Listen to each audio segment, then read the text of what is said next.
my daughter a dog and a box of from pets on a train. Oh, yeah? Yeah. Oh. Yeah, girl. You are a good girl. What is happening tonight at our house? What? What is happening? What? Who's coming home tonight? Sissy. Yay, Sissy! Are you excited? Yeah. Who's going on December 1st? Sonic and Friends. Sonic and Friends coming home on December 1st. Sonic and Friends on December 1st. I heard. Very exciting. Where is Yeah. she? Wait, we're not done with the medicine. Hi, it's Friday. We are waiting for Daddy. And Sissy. And Sissy, and who's with them? Thomas. No, your other brother. Russell. Russell's with them. Did you even notice Russell was There's gone? no Thomas Little Thomas is where? at the airport. No. Where is he? He's, Where is little Thomas? you tell me, Where does he go to college? when will he be back? We're going to see him on Wednesday at the condo for Thanksgiving. Mommy, we're not going to the condo. We don't like it. Mommy, we don't want to go to the condo on Wednesday. Yes, I know that you're not crazy about doing that, but we are going. No. And how many nights are we going to stay? No. I don't want to go. I know. We don't want to go. I know. But what did I tell you yesterday when we came? Where did we left Great Wolf Lodge, didn't we? We came home and spent the night like you wanted to do. Yeah. And I told you we could do that, but we were going to go to Home Goods and the condo for 2 sleeps. No, Mommy, I don't want to go to the condo. And then where are we going to go in December? Key Biscayne. Key Biscayne. Are you excited to go to Key Biscayne? It's not a safe place to stay. I don't want to go. The condo is safe, just No, like Key Biscayne I don't is want to go. safe. Okay, I hear you. We're not going to talk about it right now, but we've already talked about it. So no condo. We'll stay home on Wednesday. Okay, you have a little bit time before bedtime. Do you want to go ahead and go on upstairs, or do you want 15 minutes? I want 15 minutes. Oh, wait, takes your melatonin. All We right. have to stay home. What was that? Don't worry, we'll stay home on Wednesday. Okay, take this. We'll stay home on Wednesday. Okay, listen to Mommy. Our whole family is going to the condo. You can stay home with Mary, or you can go to the condo with the whole family. Go to the condo. When will we be back? We cannot stay in the condo. 2 sleeps. No. No. Sorry, I might have gotten more than you bargained for in this conversation. Yeah. More than you bargained for. There's my broom. Let's get a little hot tea while everybody jumps on. We are feeling a little anxious. Anxious. We have a call in to the doctor.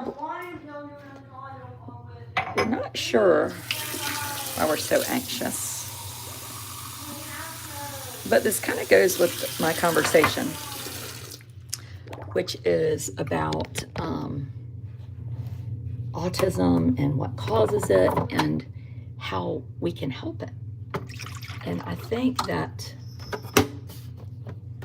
there are still some people out there. I mean, a woman was just telling me her child has severe autism, and she was like, I'm grateful that this conversation is happening. Like, I'm grateful that the CDC is saying it's caused by vaccines. I cannot agree with that. I just think that is not accurate. And I say that as somebody so my brother died of a really rare cancer. At the time, this was 1990. Hi. We have to stay home on Wednesday. You go watch your 15 minutes, okay? Before Sissy gets here. We have to Yes. stay home I hear on you. Wednesday, please. I hear you. Please. Okay. Thank you. You're welcome. We better not go to the condo, not until June for Tuesday. Okay. Thank you. You're welcome. I forgot to get water. Okay, just get a little water because you just dropped the whole glass down the stairs, remember? And Mommy cleaned it up for you.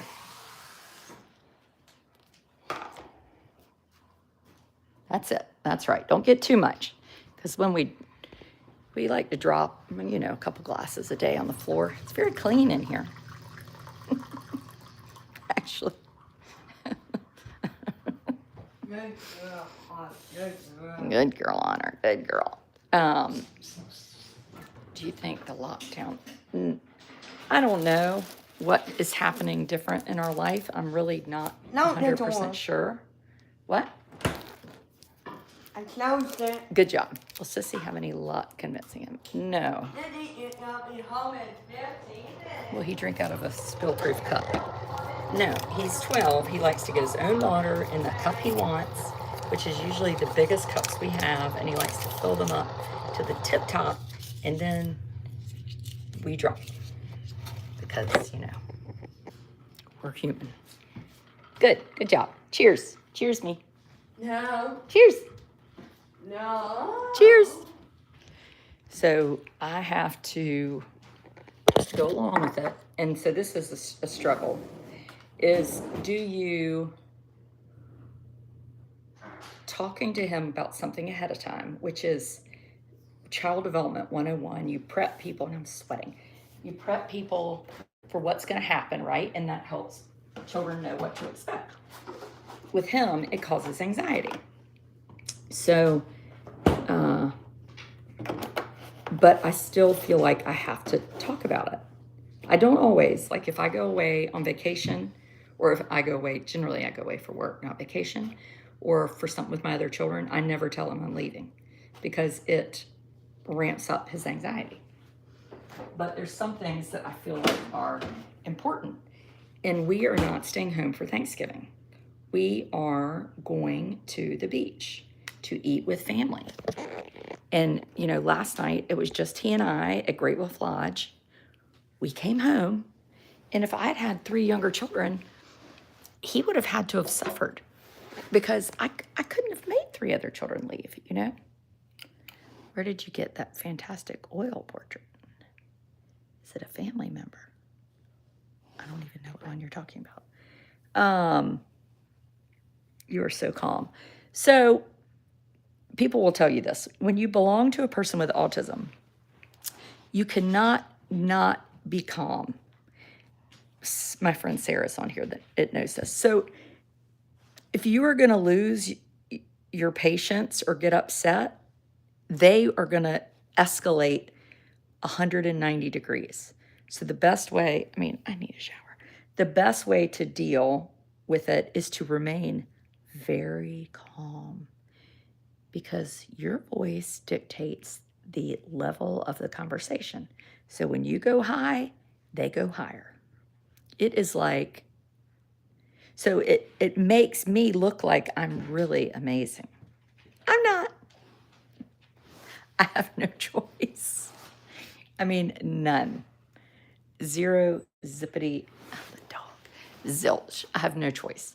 So anyway, so I'm going to read some of the comments. I wrote a post earlier, and this one mom was like, I have a child with severe autism, and I am thankful there's this conversation. And I said, you know, I'm not. And I really think spreading untruths are so hurtful. And I was bringing it up to my older brother that died of cancer. Like, that would mean that I could say, well, at least they're talking about cancer. But what if they were saying cancer is caused by licking peanut butter milk? You know, that does not help anybody. And I think there's this pressure of like, I should concede to the person whose child is more severe than mine. And yes, that is harder than what I am handling. But I am never, ever going to stand up for lies to help somebody feel better. I'm just not. And somebody said, well, can't we just agree that lots of things cause autism? I said, I can agree with whatever research says. If the research says this is what causes autism, I will agree with it, because that is what researchers do. I have a master's from Chapel Hill, an undergraduate degree in child development from Meredith College, and a PhD from NC State. And I cannot honestly say, if I didn't go by that, I would hope that my alma maters would be like, who is this person? And what is she doing to us? Because we taught her better than this. That I just feel so strongly about that. And I hope that anybody that has been well educated can stand up for what is science. So anyway, I wrote, so yesterday I get this, well, I didn't actually get this text message. Sometimes I follow people because it's a sickness. I can't help myself. And this one person I follow is like basically a nut. And she was right. Look what's finally on the CDC website. And the CDC website, she basically says, autism and vaccines. And I really thought it was fake news. I was like, ain't no way that thing says that. So I go look at www.cdc.gov, and it says, direct quote, studies have not ruled out the possibility that infant vaccines cause autism. And I thought my mind was going to implode. Studies have ruled that out. Studies have ruled that out, just like studies have ruled in that if you are drunk, you are more likely to get in an accident. If you are a teenage boy, you are more likely to die in a car accident. I mean, there is some research that even if we don't like it, it's true, right? It's true. People struggle with when something is true that they somehow feel like goes against their belief system. And I think there's this thought from our current administration that like natural is best. Natural, natural, natural. And we all like organic. I mean, I buy organic milk. We like these things. But we can also say, boy, the research says vaccines are safe and effective. I mean, we have a very good friend. His dad had polio as a child. He was a dentist, amazing. But the word that was used back in the day was handicapped. He would tell you, holy cow, like the polio vaccine is amazing. Like I would be able to walk. I would be able to have this life that I don't have, right? And I think it's so important. So anyway, so I've gotten 109 comments, and I'm just going to read some of them to you because NC State is playing football. I'm not watching it. I think this is important. So there's some people that are like, the cause is not vaccines, the cause is not Tylenol. That's right. That's what the research says. So this isn't political. This is just what does the research say. This woman says, this statistics teacher is sad.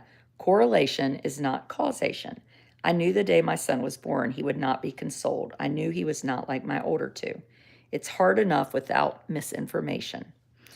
And I will tell you, when I had Amos and he was 10 days old, I knew he was different. He didn't smile. And I had these 3 typical children. We wrote a book earlier this year. It's called Autism Out Loud. I wrote it with 2 friends, New York Times bestseller. And we talk a lot about birth order. Not a lot, but enough that I was the only one of the 3 authors that had this parcel of typical children. We all have big families. 2 of us have 4, one has 5 children.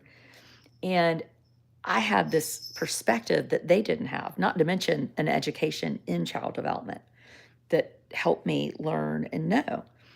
So when I said Amos didn't have any vaccines, he was 10 days old, you know what the responses were?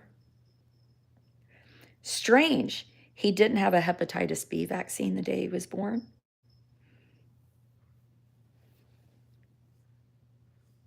Amos has a genetic disorder also. It's called MSL2. MSL2 is still pretty rare. There's about 50 children that have been diagnosed with it. And so I said to the person, do you think vaccines on the day of your birth cause a genetic disorder? Is this now where we're going? Because we know that with MSL2, 100% of the, not only children, some adults now, have autism. Right? We know that.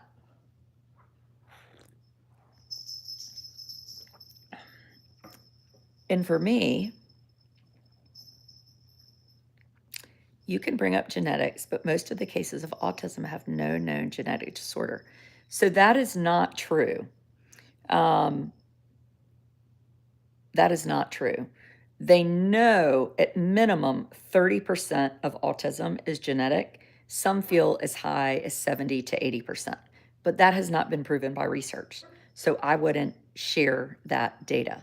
We know that when there is one person, when you have one child with autism, you have a 1 in 10 chance of having another child with autism. Again, that's data, right? I will tell you, as somebody who meets a lot of families that have children with autism, conferences, meetings, I have met many a mother who has said to me, I think I'm probably on the spectrum. I have met many a mother who have not said that to me, that I thought, boy, I bet they're on the spectrum.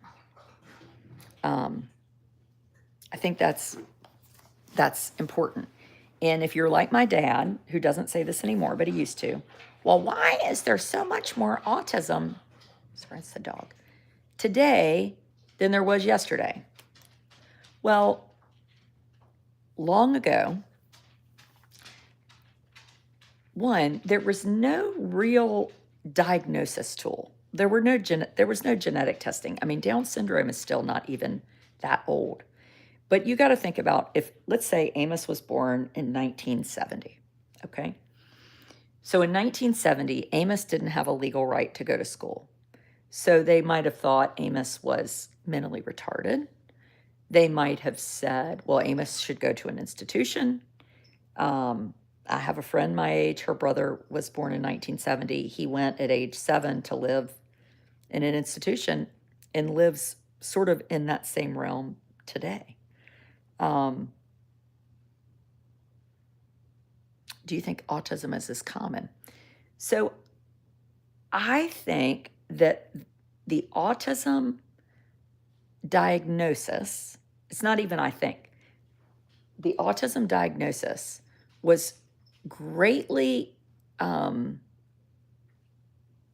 the word? Not increased, expanded upon, and I don't know what year it was, but we used to have Asperger's and we had autism.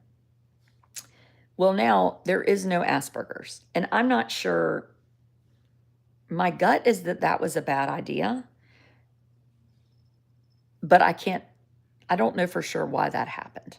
But it doesn't feel like it's helpful, because families with severely needy children that are adults, they are not potty trained, they can never be left alone. Even right now, Amos is downstairs, I am up here. I do not feel like he is unsafe. There are other families that can never have their eyes off their child. And you want to think about what that's like for a child that, when you see children, research says children with autism are more likely to elope and drown. You know, the research is scary. It's not positive, but it's true. And just because you don't like it doesn't mean you can't agree with it. So, Amos, before I was pregnant with Amos, I was taking a medicine, and I can't even remember the name of it now. And at the time, they said, this is not medicine you want to get pregnant on. I was 35, and I was on birth control for almost 5 years when I got pregnant with Amos. And I feel really strongly that that medicine has something to do with his genetic anomaly. Is that true? Is that not true? I have no idea. There is no research about it. And that's really ultimately my point. If we're talking about vaccines are causing autism, then we're actually not looking into what could be causing autism, right? In families like mine, we need information. We need real, accurate, scientific information, not just what people think, because we could help families. If somebody had said to me, you shouldn't get pregnant on this medicine, and if you do, you could have a child with a pretty serious disability, we might recommend that you have an IUD. Then you might be like, I might have been like, wow, I didn't know it was that serious. Maybe I should do that. Or if I really didn't care, then so be it. And it's hard for families like mine to talk like that because it makes me feel like I don't love Amos, or I don't appreciate Amos, or I don't want Amos, right? Because I do. So how do you, it's probably similar to people that lose, there was a family and they lost 3 children in a terrible drunk driving accident. And then they had in vitro and they had 3 children. So they have to acknowledge, like, we lost these 3 children. We love these 3 children that we had because we lost them. We never would have had these 3 children, right?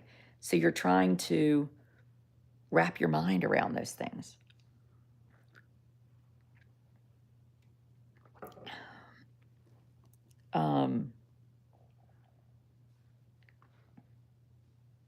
Just want to read some of these comments. Can't we agree that there isn't one causation for autism? Maybe for some it's genetic, maybe some it's a vaccine injury. I'm thankful all possibilities are explored. See, I like possibilities to be explored. And then once they're explored, they should be done. Like, we're not still exploring, is drinking and driving harmful, right? That has ended. That has ended.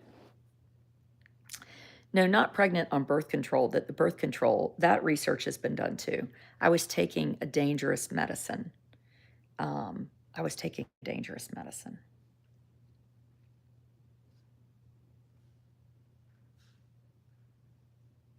So this mother, and people can say what they want to. She said, I think it's great. It's bringing attention to the most severe, like my kid. We can't go to a lazy river or do anything halfway normal. Resources are slim. And I guess what I would argue with that is resources are so slim that let's use them wisely. Let's use them wisely.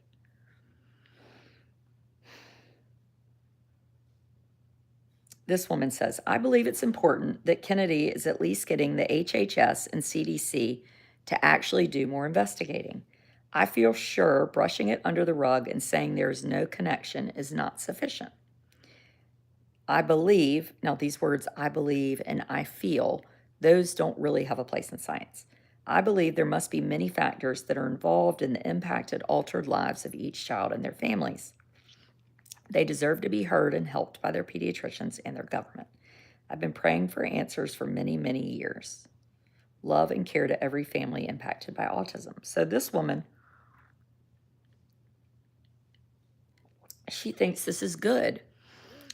And I would say to her, thank you for wanting help for us, but this research has been done. It's done. It's finished. It's done. And if we continue to talk about it, we're not talking about other research that can be done.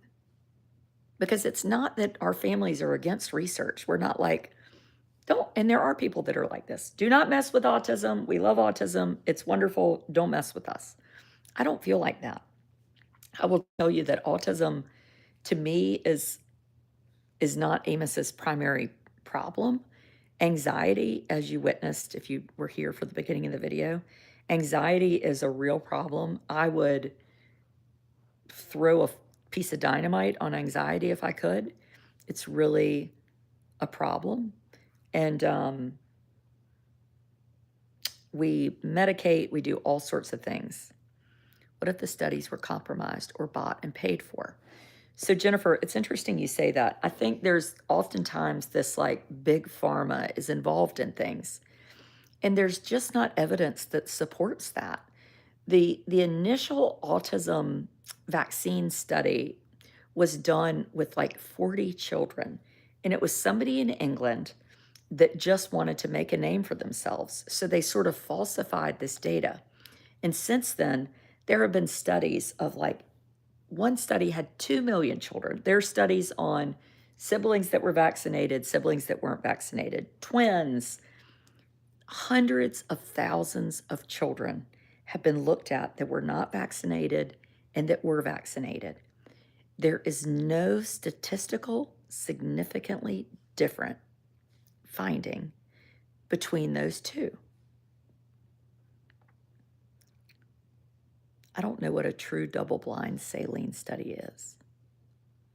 But I have looked at the research. And Christy, maybe you have a PhD more specialized than mine. I don't know what your profile picture is. It looks like a monkey. Does Amos's genetic diagnosis have any correlation with his autism diagnosis? 100%. 100% of the 50 individuals that have the same diagnosis as Amos have autism. 100%. 100%.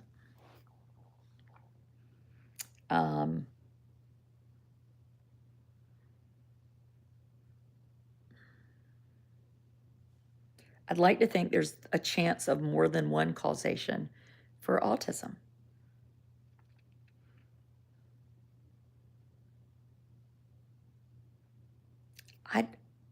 I don't like to think anything. I would just like to know what the research says.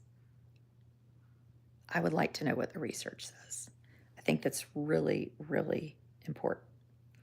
You can only speak for your child. Please do not be insensitive to the parents who know the post-vaccine accidents and diagnosis they have dealt with. My son is 40, and he certainly had vaccines given prior to 10 days old, and he only weighed 4 pounds, being 6 weeks early. Look at the almost double number now. I am a nurse. I am not anti-vaccine. I am well aware of the childhood diseases that would return, but the truth is they have caused much irreparable damage. So you do you and Amos, but do not speak for everyone else. It's no offense against a parent that is struggling. You cannot say the truth is they have caused damage when there is no science that supports it.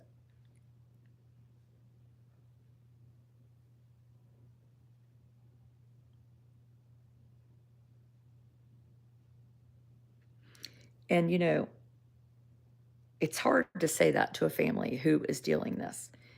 Is there vaccine injury? Yes. When you give your child a vaccine, I remember reading the paper and it was like, you can die from this vaccine.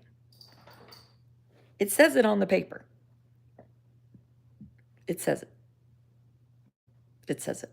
What we know is that now children, and this is interesting, this is more qualitative data, but I have a PhD in research, a background in child development, a master's in early intervention.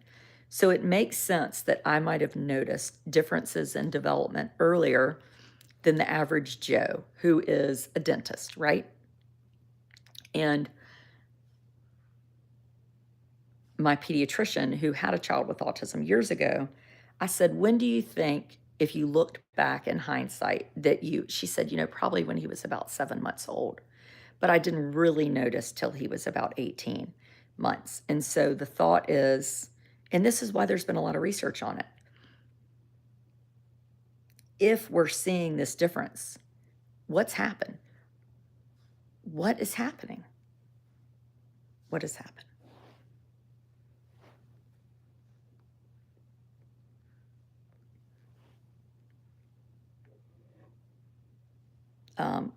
there is quite a lot of research of people that have a child with autism, and then they don't vaccinate the following children, and that number 1 in 10 still stands.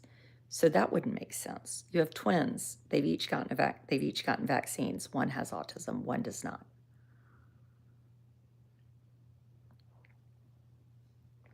There is research that needs to be done.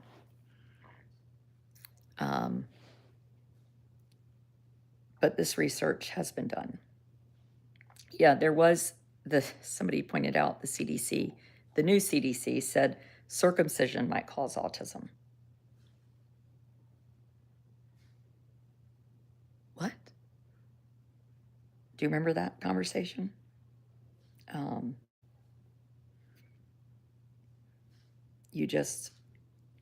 like you to cite all these thoroughly vetted research studies.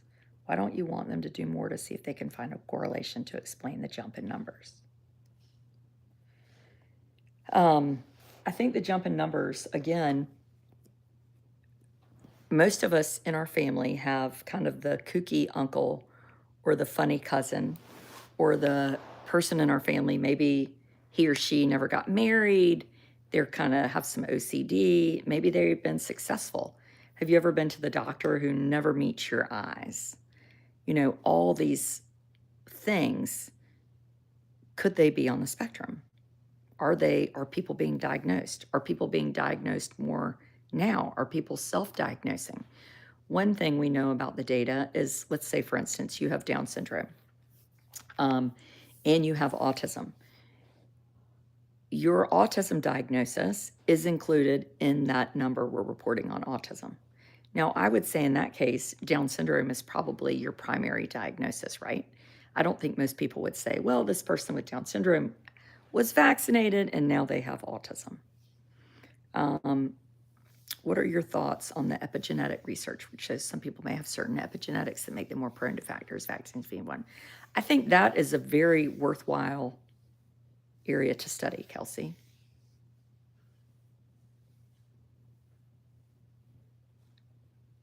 Are people more prone to certain things specifically? I definitely think that is something we'd want to look at. I've worked with an MD, JD, who is autistic, brilliant man. Right.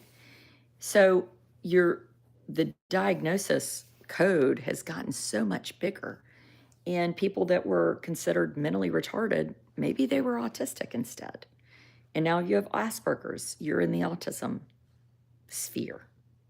A friend of mine's daughter has a genesis of the corpus callosum. She's unable to talk or walk. She has autism. So again, it's when you have a diagnosis, people like the autism diagnosis, mainly because it helps you get the waiver. So the waiver is kind of this federal program that every state has. We've been on the wait list now for 9 years, and the waiver will help Amos for life. It'll provide services for him, which will be really great. There are also kids now diagnosed with autism that under the previous DSM might have been coded as ADHD because you could only have one then, and autism meant no ADHD medicine. Yeah. I didn't know that. You know, I'm no expert. But I think the old CDC, I want to go on the CDC's website and I want to read things that I know are true. I don't want to read things that somebody believes or thinks or they feel sure about. I want data. Data, just like the data that's coming out about children and food allergies, you know, early exposure to peanut butter. For a while, it was like, don't give anybody any peanut butter. And I remember thinking, like, I always gave my babies peanut butter toast. And then the research comes out and they're like, actually, that was a bad idea. So why were we not giving anybody any peanut butter? Because we didn't know and we were scared, you know?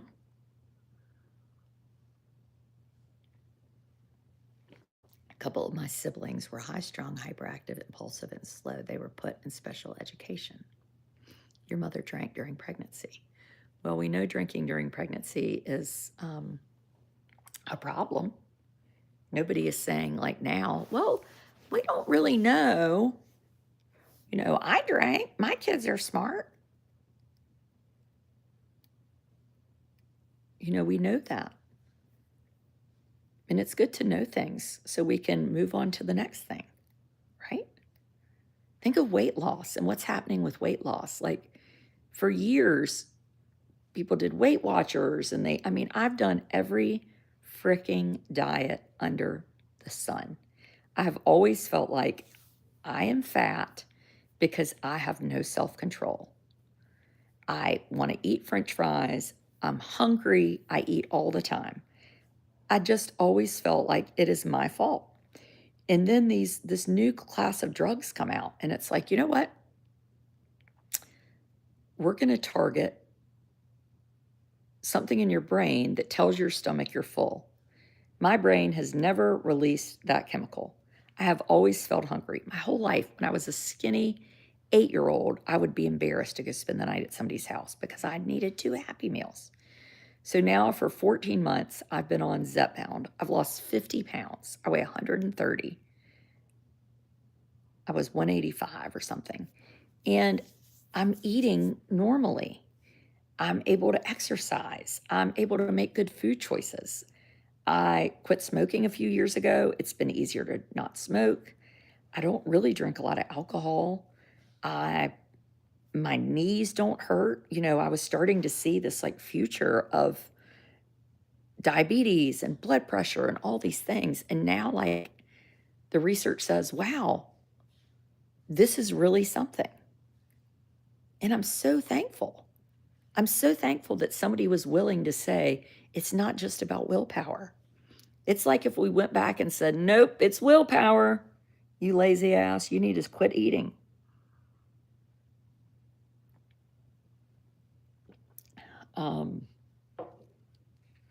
Kyla said, I think the numbers are up because it's being diagnosed more readily.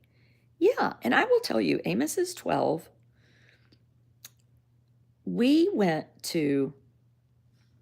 saw some really amazing, we saw a high up person at Chapel Hill who said to me, he does not have autism. And I left there thinking, well, we don't have to worry about that. But she didn't know. She thought he didn't have autism because he smiled at her. He was 2, but he did, and I think today she probably wouldn't say that. She wouldn't say he doesn't have autism. She would say, you know what? We've got to do some testing. So even in the last 12 years, things have really changed with how we're treating families. There's more awareness. I remember saying to a pediatrician, something's wrong with him. Something's wrong with him. He was 6 months old, and he was like, what are you talking about? At 10 months, I was like, there's something wrong. And he was like, my granddaughter isn't saying words. There's no problem. I kept saying it over and over and over again. And I think today, if you went to the pediatrician, you would not hear that. That's how quickly things are changing. That's how quickly things are changing. So, anyway. How do they test for autism? Well, somebody was just talking about the test. Let me tell you what it is. That is an interesting question. I think people do wonder. Were you dealing with MOG during your pregnancy? Yeah, so I was taking medicine.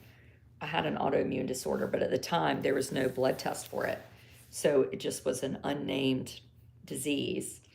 And I was taking medicine to keep this disease I had in, in remission. Okay, autism, I think it's called the DSM. Diagnostic. Okay. Oh, that's that's the ICD-10, the main la la la la la. Autism diagnosis. I'm glad you asked that. So there's the ADOS, which is this Autism Diagnostic Observation Schedule. They do a parent, a caregiver interview. There's the ADI, that's the Autism Diagnostic Interview Revised. The MChat, that's what they used to give way, way long ago, was the MChat. My granddaughter's pediatrician noticed something was off and sent her to the Children's Hospital in Birmingham. The MChat, the ASQ, Sarah Rudder's saying the ADOS. Most people get like a level of severity, and I never did. Amos was initially diagnosed at Columbia Hospital in New York, and then we went to the Emory, to the autism center there, the Marcus Autism Center, and that I remember them saying it's a level 9. Maybe that was in Columbia. And I've always wondered, like, what did that 9 mean? I need to go back and like look up the things that he had.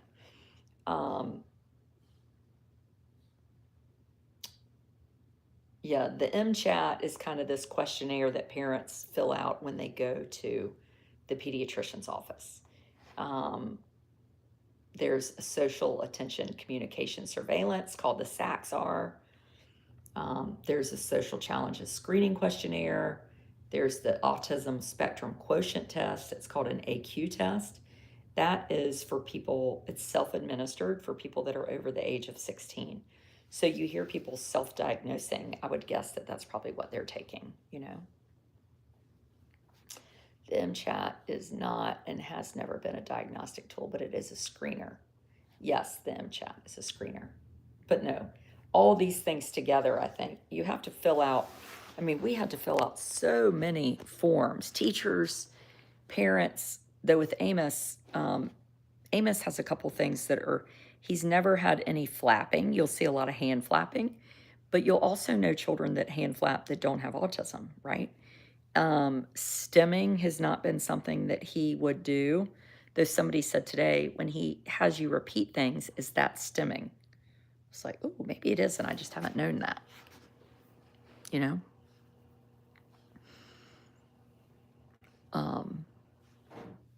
You didn't get a level either, and your son was diagnosed in 2022. Yeah, I don't know why that. Watch your son vocal stems or scripts like Amos. Oh, that's what you call it. So vocal stemming, I guess what I was thinking, our pediatric psychiatrist, Amos, had these tics for a while. And there was this thought that they were vocal stems, but they were actually caused by an SSRI, a medicine, or it felt like they were. So there's that. We have, you know, and then with autism, in our book, Autism Out Loud, you'll see anxiety, autism, let me get the book. Anxiety, autism, OCD, ADHD, they're all like a family member. Was it Columbia, the video working? Yeah, so we saw this woman named Lori Overland, which is kind of a preeminent speech therapist, and she was awesome. So she was helping us try to figure out, when Amos was a little fella, why he couldn't eat without vomiting.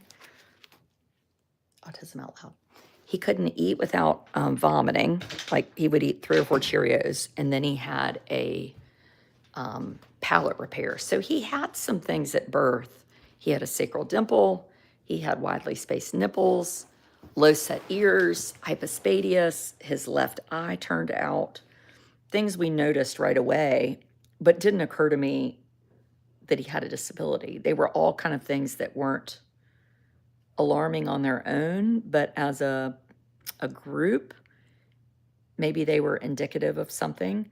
So when he was 4 months old, we happened to be down in Miami, and I just was really worried about him from the early on.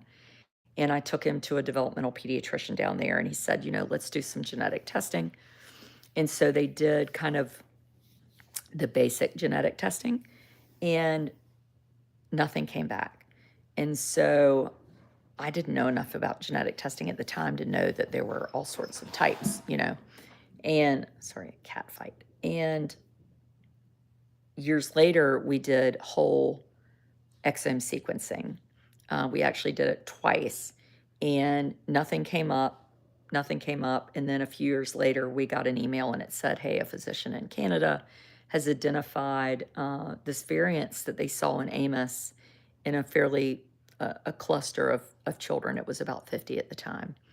And he named it MSL2. So those did the physical findings go along with his genetic disorder. So yes, when you look at children with MSL2, and I've talked specifically to 2 families,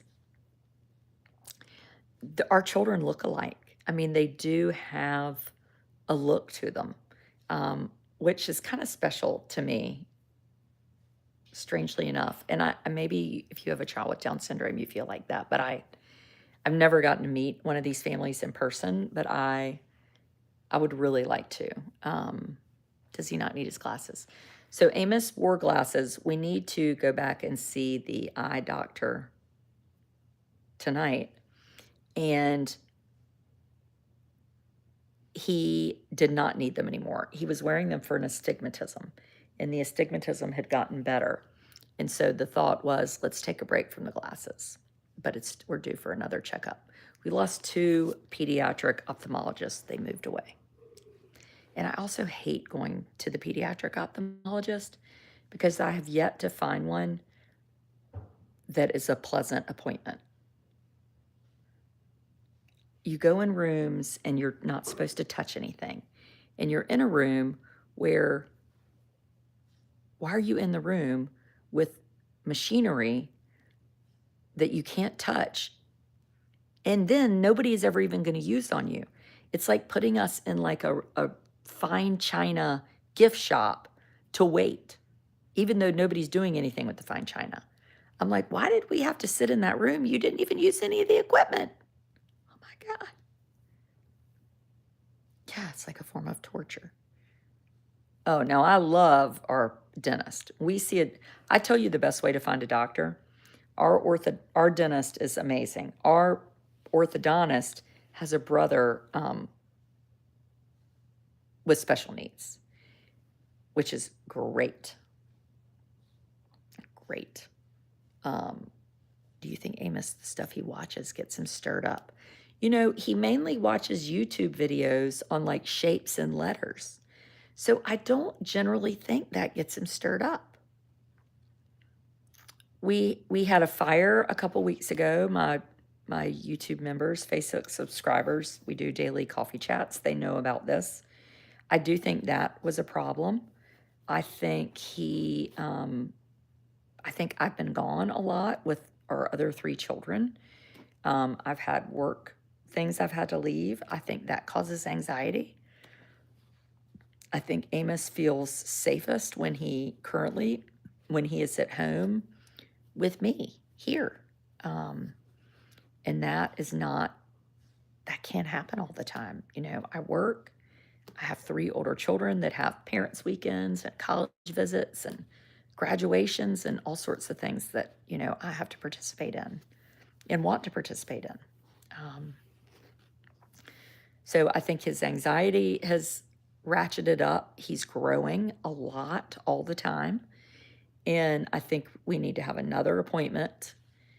I think when he's talking about danger, there's nothing at school that's dangerous. I don't think he's been real into safety videos for a while, but I think the way he's talking about danger is that he doesn't like something.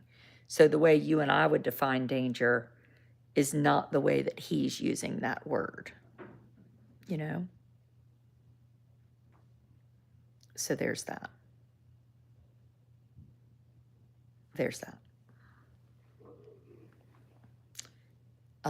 Yeah, my daughter yesterday said, maybe it's because he's turning into a teenager. Is it hormones? You hear families of children with, and you want to talk about an area where there's no research, is on things like this. I mean, there's no research. So I can just say, maybe it's this and maybe it's that, because there's never been any research to say what it's not. I wish there were. I wish somebody could say to me, yes, puberty causes this. That's where I want the research. Help me help him. Help me. Help me. He does love to go to the beach, but he likes it in the summer. Anyway, he'll be fine. We'll go to the beach and he will be fine. He will fuss, but he will be fine. So there's that. But thank y'all for tuning in. I really appreciate it. Sarah said there was all summer Harper wouldn't leave the house. I mean, it's a little bit, I was telling a friend of mine today, I was like, I'm starting to think going to jail doesn't seem like a bad idea. I think jail would be fun. And she was like, I cannot believe you just said that. I said, it's just sort of telling of where I am. Like, my idea of jail is like, I'm just there. I don't have to pay bills. People feed me. I don't have to take care of anybody. I could read. Like, when they're like, they have to stay in their cell 23 hours a day. I'm like, that'd be awesome. What is wrong with that? If I had a TV and a phone, like not real jail, but like Martha Stewart jail, Ghislaine Maxwell jail, Elizabeth Holmes jail. I mean, that does not sound bad, but maybe it's my current state.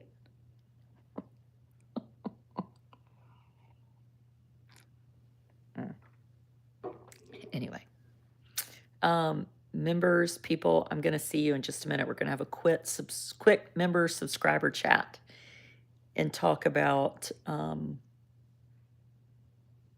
have a whole house full of people this weekend.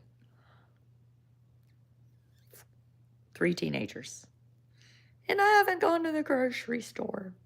This is the other part of real life. This is the fun part. Anyway, see y'all in a minute. And thanks. If y'all have not subscribed to YouTube, please do so. It's free. You can become a member for $5 a month. We have all sorts of funny talks, serious talks. My husband loves to chime in, Amos. And if you're watching this video, give it a double click to like it. And thanks for tuning in.